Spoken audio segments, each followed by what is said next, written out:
Okay. Thriving athletes, here we go. And thriving students. We have some great guests with us tonight. We have Glenn Nielsen and Phil Bogas. They are going to talk to us about some important things. It is this time of year. You are getting to school.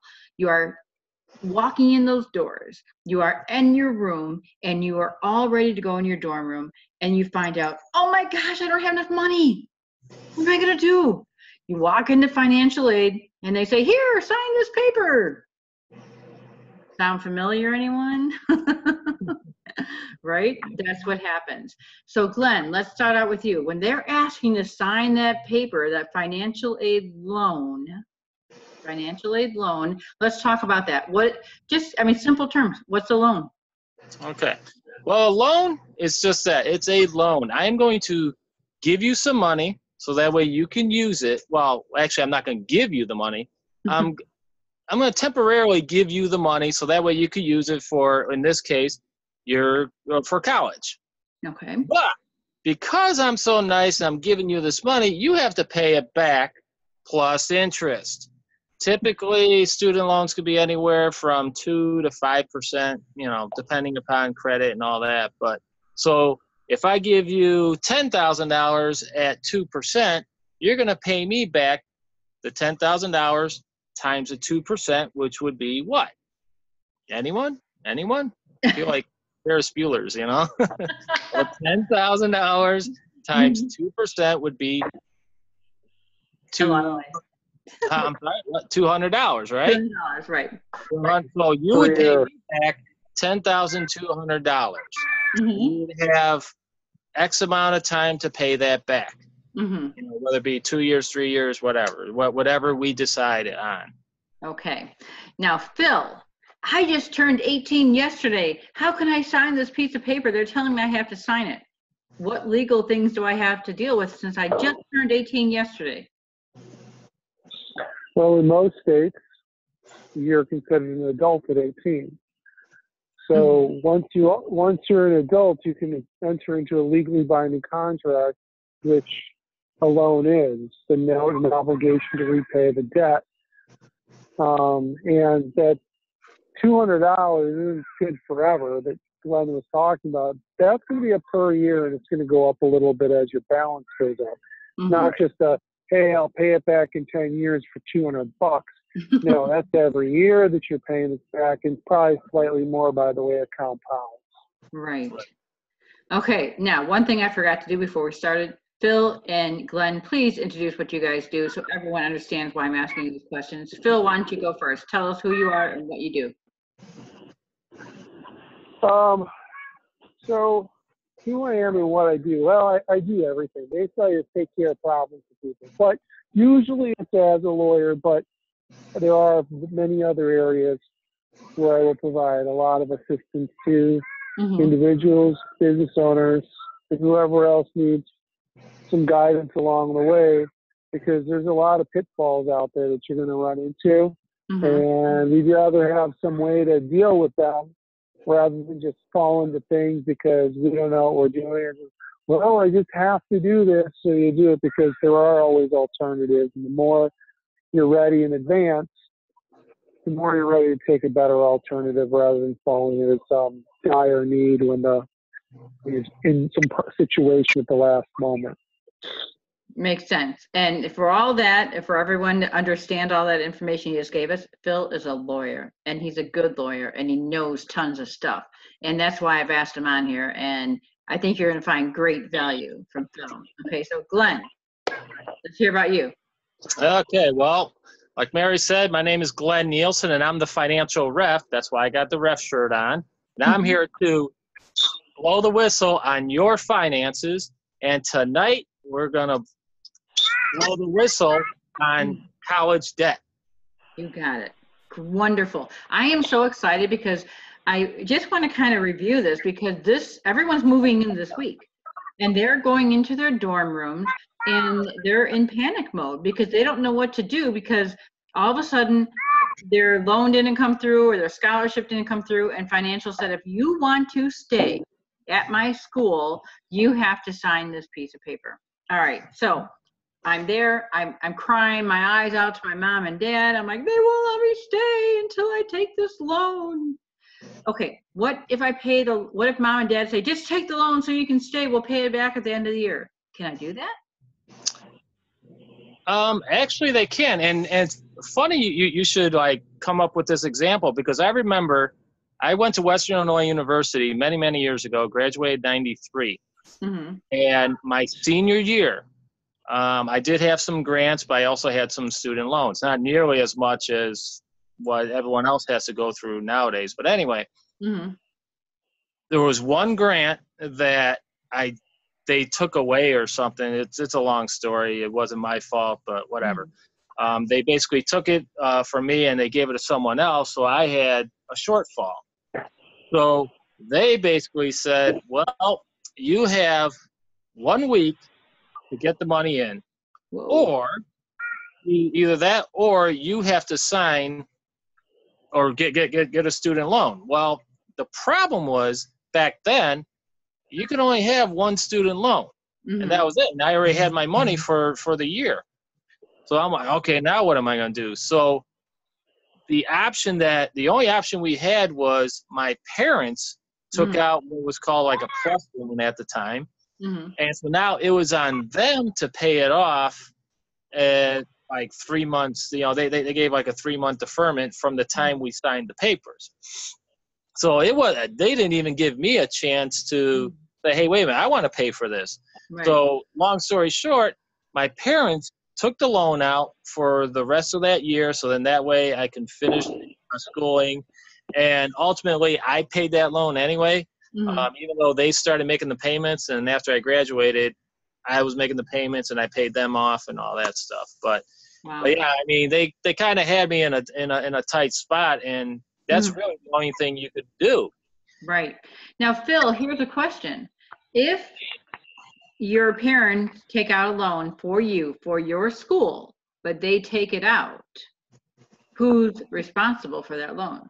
You because it's your school, or them because they took it out? Well, if they're the ones who signed on the loan and obligated themselves to the loan, they're going to be the ones liable for the loan. You may be co-liable. It'll all depend on what the documents say and who's agreeing to pay back the loan. Everything in any contract always comes back to the terms and conditions inside that contract. Not what anyone says, not what anyone tells you. Oh, this will be okay. Only this has to happen to them. No, you got to look at the document to really know what's going on. Those terms and conditions we never look at.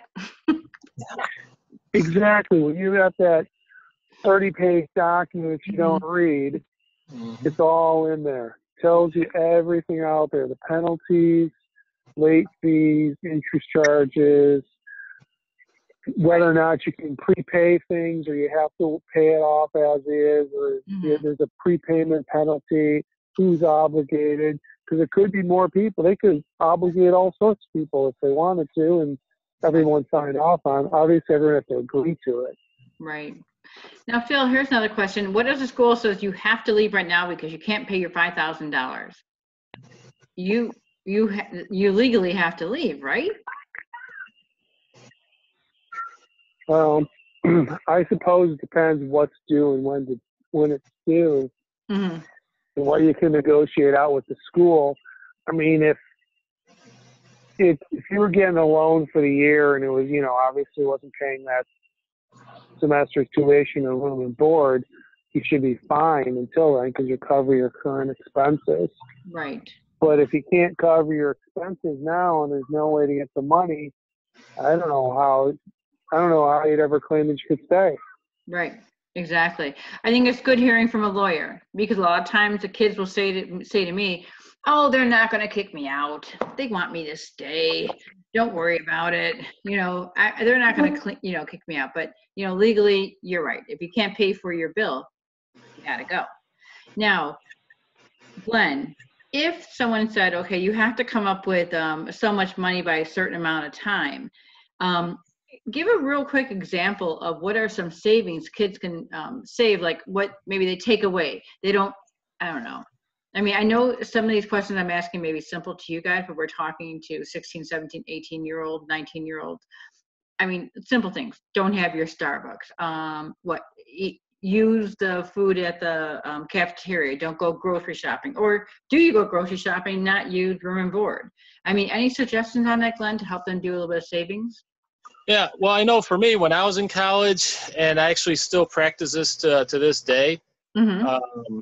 I would just eat in the dorms. Mm-hmm. And yeah, I know the dorm food isn't that good, but that saved me a whole lot of money. Mm-hmm. And then I'll be honest, I sponged off my parents. You know, they would always bring food when they come for like homecoming and parents' weekend. So then that way I had some food for myself. You know, if for whatever reason I want a midnight snack or something like that.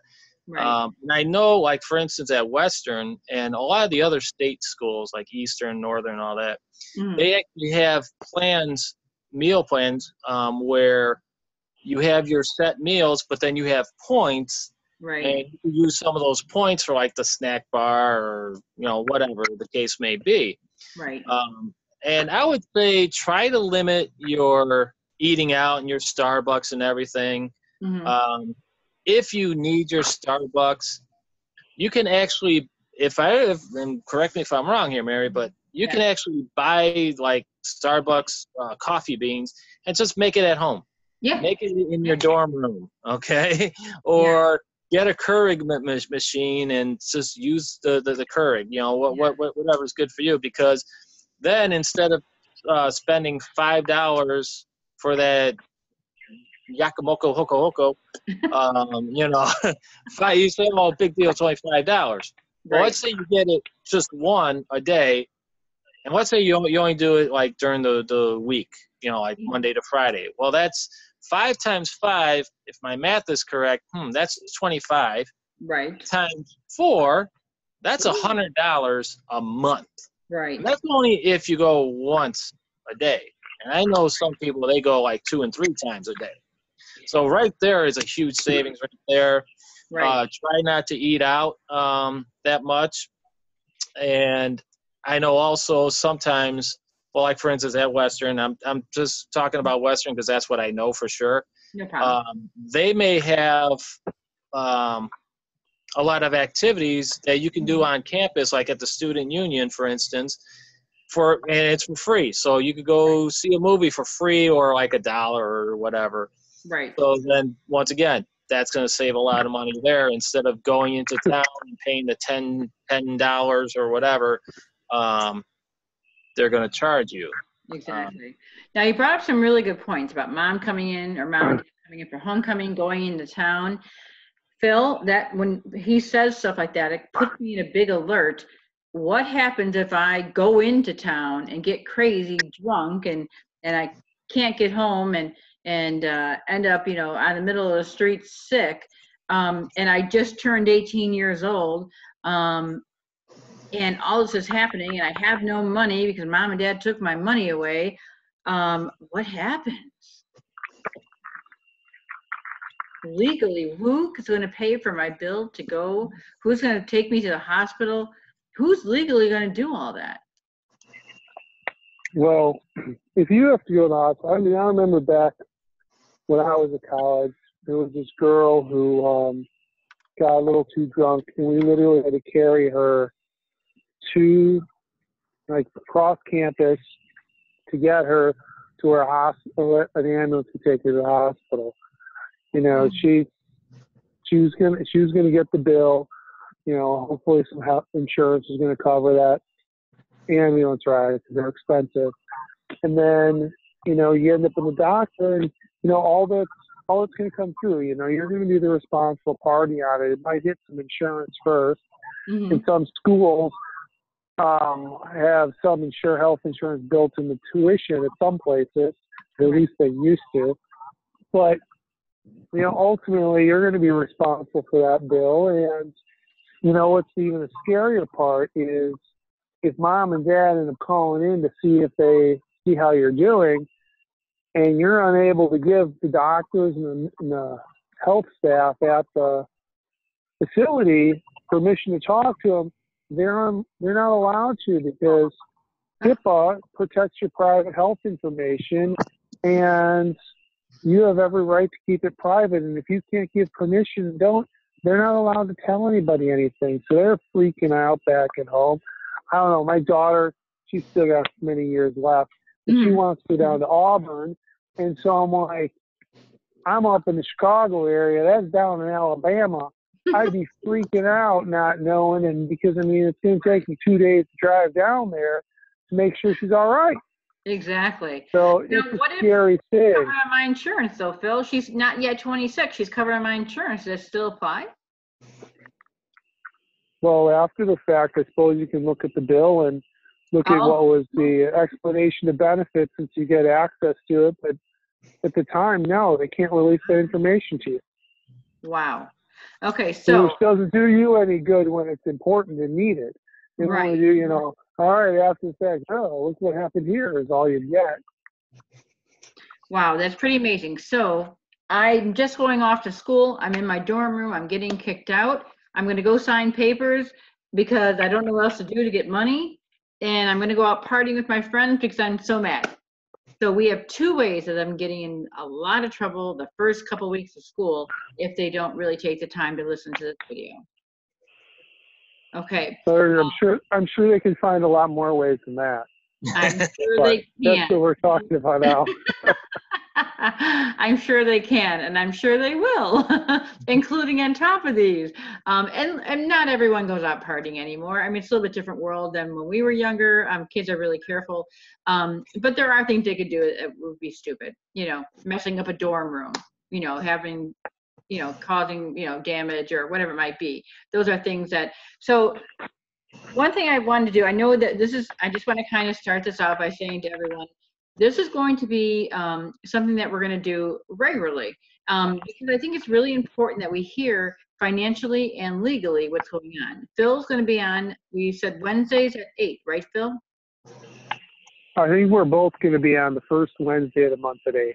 Okay, you and Glenn, correct. And then we're at that time, we're going to talk about what we're talking here, a little bit of both. So we'll have some more information for questions in that. And we'll do that in webinar format in the future so we can go live and we have live questions. Okay. Now, Glenn, when you come on, I know you're coming up here. We talked about you doing every Monday night, and we're going to talk about financing. So people that are watching that are in college, Glenn, hopefully we can talk about how they can budget their money. And the ones going into college, how they can budget their money. And then we would love to really talk about that. And then I think we'll talk about all the legalities of things like if you commit to a school, are you legally bound? If you sign a contract, are you legally bound to take their money? What if you don't want to play anymore? And then we'll talk to Glenn about, okay, they gave me $100,000. Now what do I do? School only costs $75. What does that mean? Well, there's room and boarding. Some of the kids don't realize that. Real quick story. I met someone this weekend. She's an 8th grader, got committed to a school. And she goes, oh yeah, they're going to give me a car and everything. Uh-oh. I'm like, that's not how it works, honey. But I think that we can touch on some of those subjects and how that works. Maybe that will help some of these young kids that are assuming a lot of this is going on. Does that make any sense? Yep. Cool. Yeah. We watch too much TV and movies. Exactly. I wanted to make this one short a little bit. We've gone about 20 minutes here.